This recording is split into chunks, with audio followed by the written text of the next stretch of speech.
Here's Jordan Peterson to misunderstand what atheism is because he doesn't understand what theism is. What do you think the best argument for atheism is?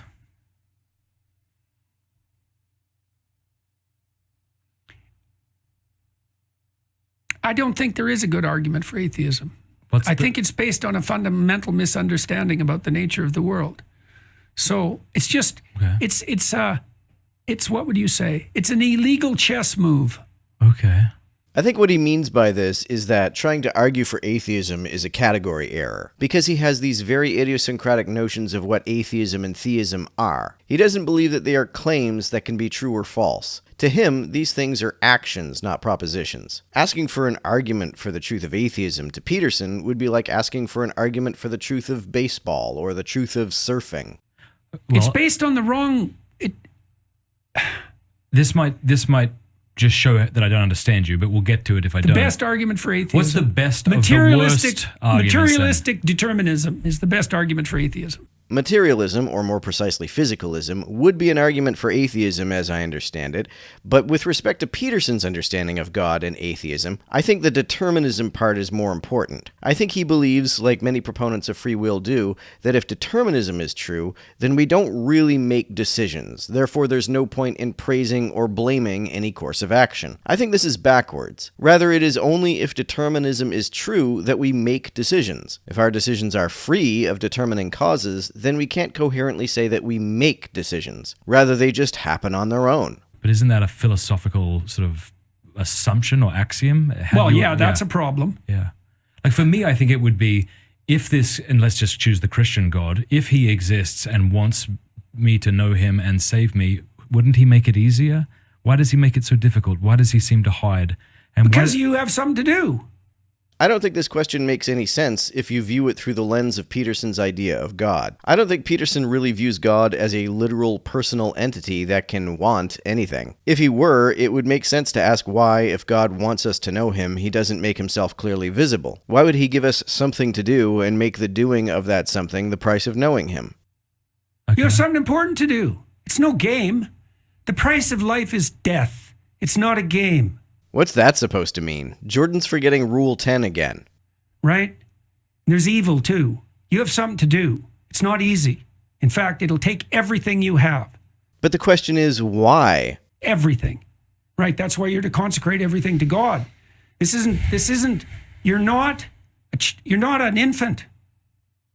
But you're not being treated by God like an infant. You're being treated by God like someone responsible moral agent. He doesn't just want comfortable little pets in his someone. That's a very deflationary, pejorative way of dismissing the question of why God, if he exists, allows so much suffering to occur. It seems almost like a kind of poisoning the well to paint folks who think that an all-powerful being who loves us would prevent us from suffering as infantile. Oh, you want God to give you a nice comfy little planet to live on like your little baby? Well, yeah. Why is that a bad thing to want, especially as an alternative to a world full of suffering? God is all-powerful, so it's not like it would be a burden for him. And he's all-loving, which would motivate him to protect us from suffering, so what's the problem? Sometimes folks argue that humans are more satisfied if they have challenges to overcome. I'm sure that's true, but that's a quirk of human psychology. And if God created us, he could have created us without any such quirk.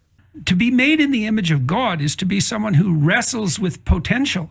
I guess Peterson doesn't agree with the Aristotelian view that God is pure actuality. Why would a being of pure actuality wrestle with potential? In fact, why would an all-powerful God need to wrestle with potential when he has complete control over which potentials become actual? Why would he have to wrestle with anything? To genuinely wrestle with potential. That's right. Well, that's the tohu vabohu that exists at the beginning of time. Tohu vabohu refers to the state of the earth when it was without form, as the English translations say. I suspect that, for Peterson, tohu vabohu is symbolic of a blank slate upon which anything could potentially be written.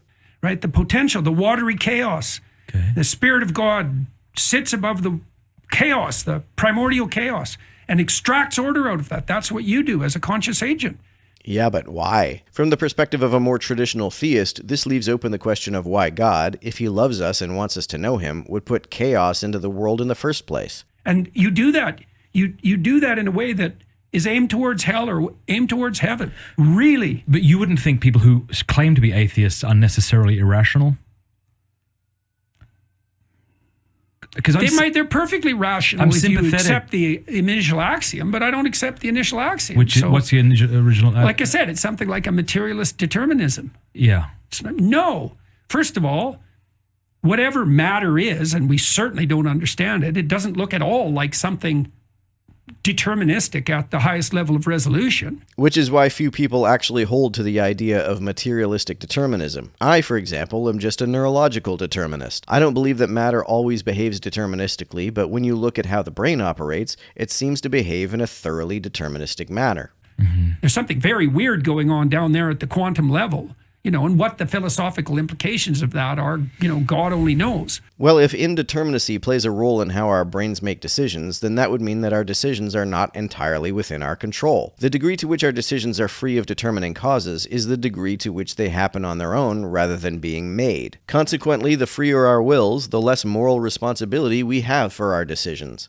But there's no easy determinism in the physical realm. Not in the physical realm as a whole, but there's a pretty clear determinism in the neurological realm. Some folks speculate that quantum phenomena occur in the brain and may play some role in brain function, but I've yet to see convincing evidence of that. So anybody who claims that is like stuck in the world of Newton. They're like in 1830. What if the person just says, all right, I'm open to believing in God or not believing in God, and I've seen no good evidence or arguments for God's existence? It's like I said, it's an illegal game move. It has nothing to do with... See, the problem with that argument is that it's an atheist argument right from the beginning. Well, what's the evidence? It's like, belief in God is not propositional acceptance of a set of descriptive facts. In order for this to be the case, Peterson needs not only an idiosyncratic definition of God, but also an idiosyncratic definition of the word belief. The common meaning of belief is acceptance of the truth of a claim. To Peterson, however, theism is not a claim. That's not what it is. It's commitment, right? So what does it mean to follow in the footsteps of Christ? To believe. It means to hoist your goddamn cross and walk up the hill. That's a very weird conception of what it means to believe. I think to Peterson, to believe in God is to commit oneself to bringing order to chaos or some such thing. There's no inherent problem with coming up with your own definitions, but Peterson acts as though his conceptions of God and theism are obvious, so he confuses folks who use very different but far more common definitions. Instead of asking, what do you mean by believe and what do you mean by God? I wish he would just say what he means by believe and God at the outset and clear up the confusion. It doesn't mean that you say, what does Christ say? Not all those who say, Lord, Lord, will enter the kingdom of heaven. Yeah. Well, that's for sure. Yeah. What? It's not, the religious doctrine is not a scientific theory. It's not something you believe like you believe a description of a set of facts. Then it's not something you believe at all by the definition of believe that virtually everyone except Peterson uses. By the common definition of believe, Jordan Peterson is an atheist. He doesn't believe it's true that a timeless, spaceless, disembodied mind literally created the universe. Okay. It's a mode of being. It's a mode of apprehension. It's a mode of perception. It's a mode of action. I'm pushing back to see if I can understand what you're getting at. Like, in order for me to marry my wife, I need to know she exists, and I need to know she's interested in me, and I need to be able to pursue her, right?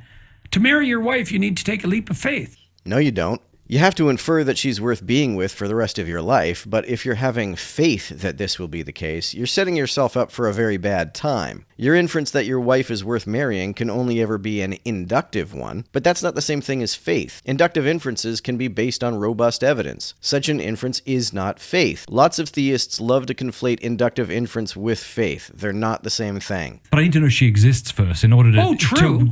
So that's what I'm saying with God's existence. If God does exist... surely I need some kind of reason to think this isn't just a story I'm telling myself. Conscience. Where does that pesky little thing come from? Evolution and social influence. Is that what God is? I think there's three options. Okay. One might be we evolved this way. That's fine. I'm perfectly happy with that explanation. But here's my problem with that. Yeah, because if you say, okay, if we were raping and pillaging, we would have never gotten this far as a species, therefore these things have become taboo or something like that, which is a far cry from saying they're somehow objectively wrong or mind-independently evil. I don't know, it's not so far. No, I think the evolutionary biology and the religious will dovetail perfectly. Well, okay, but then here's the thing. God is the deepest instinct. If I now know, if I This is why, by most common definitions, Peterson is an atheist. He doesn't define God as any kind of supernatural entity, but rather as an instinct. He doesn't believe that there is any good argument for atheism, but I think his views would be labeled atheism by quite a few theists, probably even most of them.